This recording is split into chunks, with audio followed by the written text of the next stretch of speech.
Usually phase in SHM के बारे में कुछ कंफ्यूजन होता है। तो फेज के बारे में मैंने मोटा मोटी क्या बताया था कि मान लो ये मीन पोजीशन है, यहाँ पे हम यूजुअली फेज जीरो पकड़ते हैं। जीरो जब पार्टिकल इधर जा रहा हो तो, राइट। और यहां से यहां तक का फेज होता है 90 डिग्री। लेकिन ये फेज डिस्टेंस को डायरेक्टली प्रोपोर्शनल नहीं होता, प्रोपोर्शनल होता है।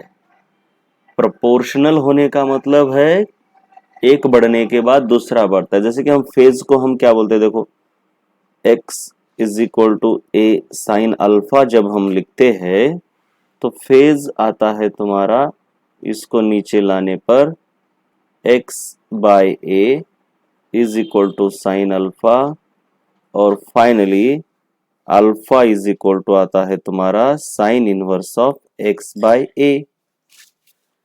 सो इससे तुमको ये समझता है कि फेज जो है तो अल्फा एक्स के ऊपर प्रोपोर्शनल है, मतलब एक्स बढ़ने पर अल्फा बढ़ रहा है लेकिन डायरेक्टली प्रोपोर्शनल नहीं है। There is difference between directly proportional and proportional. बढ़ने के बाद बढ़ना अलग चीज है और डायरेक्टली बढ़ना मतलब क्या होता है, अगर एक्स ट्वाइस हो गया तो अल्फा भी ट्वाइस हो जाता है। मतलब मानो अब यहां से यहां तक का डिस्टेंस है, मान लो 2 सेंटीमीटर, और यहाँ पे मान लो अल्फा है 30 डिग्री। तो ये डिस्टेंस 2 से अगर 4 हो जाता है तो अल्फा भी अगर 60 हो जाएगा तो हम बोलते हैं डायरेक्ट प्रोपोर्शन। डिस्टेंस अगर 3 टाइम्स होता है, मतलब ऐसा 6 हो जाएगा, तो अल्फा भी 90 होना चाहिए, लेकिन ऐसा होता नहीं। Alpha is not directly proportional to displacement. देखो ना, ये साइन आ रहा है, अब अंदर साइन आ रहा है तो इससे आपको समझना चाहिए कि it is not direct proportion. Direct proportional के लिए कैसा होना चाहिए, ये फंक्शन नहीं होता, साइन इनवर्स वाला फंक्शन नहीं आएगा। Alpha is equal to x by a अगर ऐसा होता तब हम कहते डायरेक्टली प्रोपोर्शनल। तो तुम सोच ऐसा रहे हो कि कुछ कुछ लोग कि अगर ये पूरा का पूरा एम्पलीट्यूड है और यहां तक का अल्फा 90 डिग्री है, राइट, फेज, तो एम्पलीट्यूड को अगर आधा करेंगे मतलब इस पॉइंट पर a बाय 2, तो अल्फा भी आधा हो जाएगा यानी 90 बाय 2 यानी 45 डिग्री। ऐसा होता नहीं। Alpha is not directly proportional to x, right. हाँ, तो क्या होता है अल्फा के बारे में, तो हम क्या बोल सकते हैं, देखो अल्फा को ऐसे, ये पूरा 90 है, यस, अगर ये पॉइंट है तो तुमको ये समझना है कि यहां से यहां तक अगर 30 डिग्री है तो यहां से यहां तक 60 होगा, यस, एडिशन होता है अल्फा का, 30 प्लस 60 90। अब यहां से यहां तक 60 है तो यहां से यहां पर ट्रेवल करने पर भी 60 डिग्री होगा, और यहां से यहां पर भी 30 होगा। लेकिन ये देखो यहां से यहां तक 60 है तो इसका अगर मिडल पॉइंट लोगे तो ये 30 नहीं हो सकता, ये 30 नहीं हो सकता, ऐसा मिड पॉइंट लेने पर नहीं होता, राइट। अब ऐसा क्यों है, क्योंकि इसका कंसेप्ट लीनियर है ही नहीं, इसका कंसेप्ट सर्कुलर मोशन से लिया गया है। तो कैसा है जरा देखेंगे इधर हम।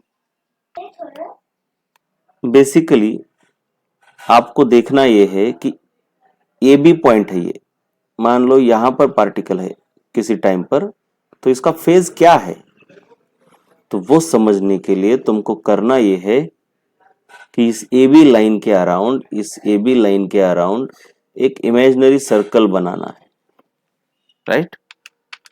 और ऐसा सोचना है जब ये पी पार्टिकल यहां पे ऐसा एसएचएम कर रहा है इधर उधर, तो इसका एक करस्पॉन्डिंग पार्टिकल इस सर्कल पर सर्कुलर मोशन कर रहा है।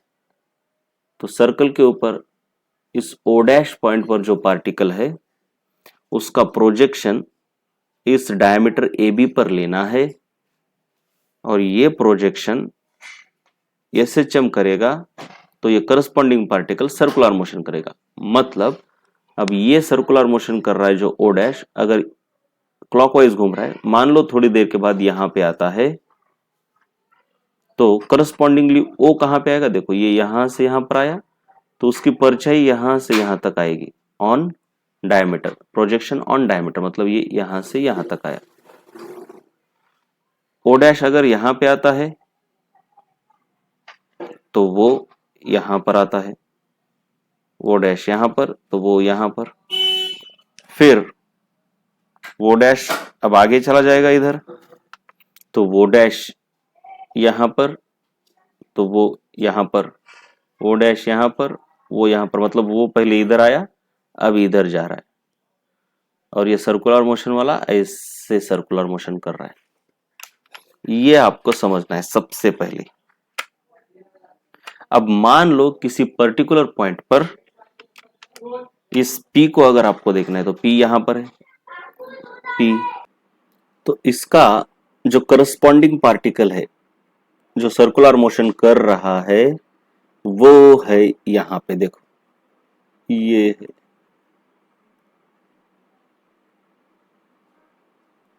और फेज क्या होगा इस P का phase, the phase of P is this one, मतलब this is what, let us say now this is omega t or something, anything alpha, this is alpha, means the angle made by the position vector of corresponding particle, imaginary particle performing circular motion.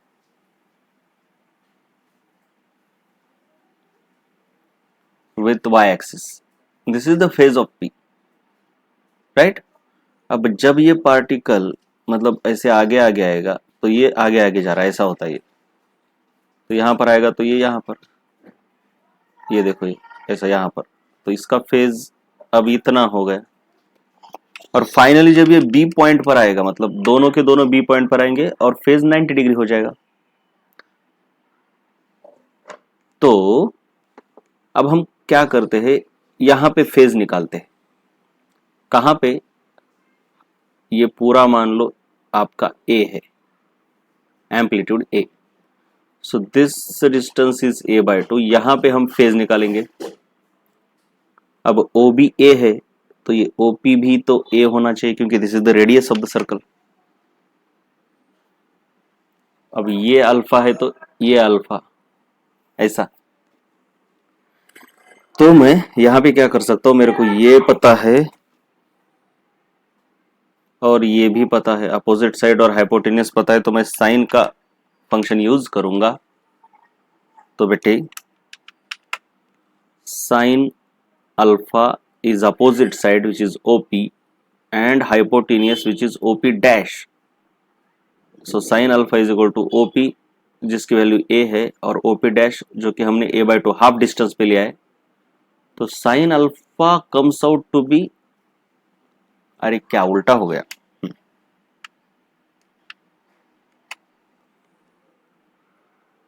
Basically ये यहाँ पे OP dash चाहिए और ये OP opposite side hypotenuse, opposite side है A by 2, this is A, तो sine alpha is 1 by 2, sin alpha is 1 by 2, so alpha is sin inverse of 1 by 2,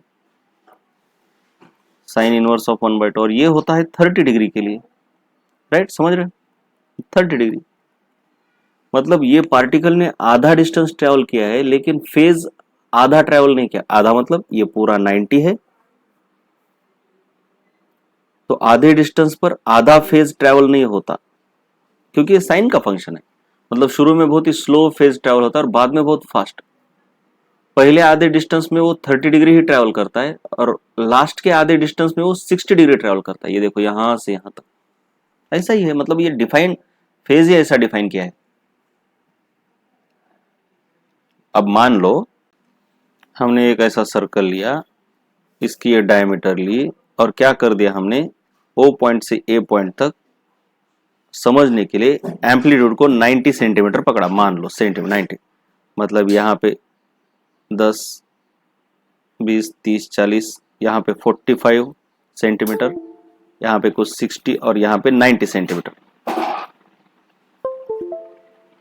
और ये पूरा का पूरा एंगल भी 90 डिग्री है। तो आपको ये देखना है कि अब यहां पे अगर ये चलता है 1 सेंटीमीटर, तो ऐसा नहीं होता कि 1 डिग्री चला, 2 सेंटीमीटर चला तो 2 डिग्री चला, 45 तक आया, 45 सेंटीमीटर तक आया, यानी एंगल भी इसका मतलब फेज भी इसका 45 हुआ, ऐसा नहीं होता, राइट। डायरेक्टली प्रोपोर्शनल नहीं लेना है, वो ट्रिग्नोमेट्रिक फंक्शन है, और मैंने बताया कि अब किस तरीके से काम करता है, राइट। बेसिकली 45 उसका फेज कब होता है ये भी हम निकाल सकते हैं, a/2 पर नहीं होता, a/2 पर नहीं होता। तो फेज अभी देखो अल्फा का तो हमने इक्वेशन निकाला है, साइन इनवर्स ऑफ x/a, तो मेरे को चाहिए अल्फा 45 डिग्री कब होता है, तो ये देखो 45 degree is equal to sine inverse of x/a, तो ये साइन इधर आएगा तो साइन 45 हो जाएगा, तो तुम्हारा 1/√2 आएगा, और फाइनली x बिकम्स a/√2। सो a/√2 पर 45 डिग्री होता है, a/2 पर नहीं। मतलब ये है तुम्हारा, ये है, ये है। अब मान लो ये a है, ये a/2 है, डिस्टेंस भले ही यहां से यहां तक आधा है, ये पूरा 90 डिग्री है फेज, डिस्टेंस आधा है, लेकिन यहाँ पे फेज आधा नहीं है, यहाँ पे फेज 30 डिग्री ही आता है, और 45 डिग्री यहाँ पे कहीं पे आता है a/√2 पे, ठीक है, ओके।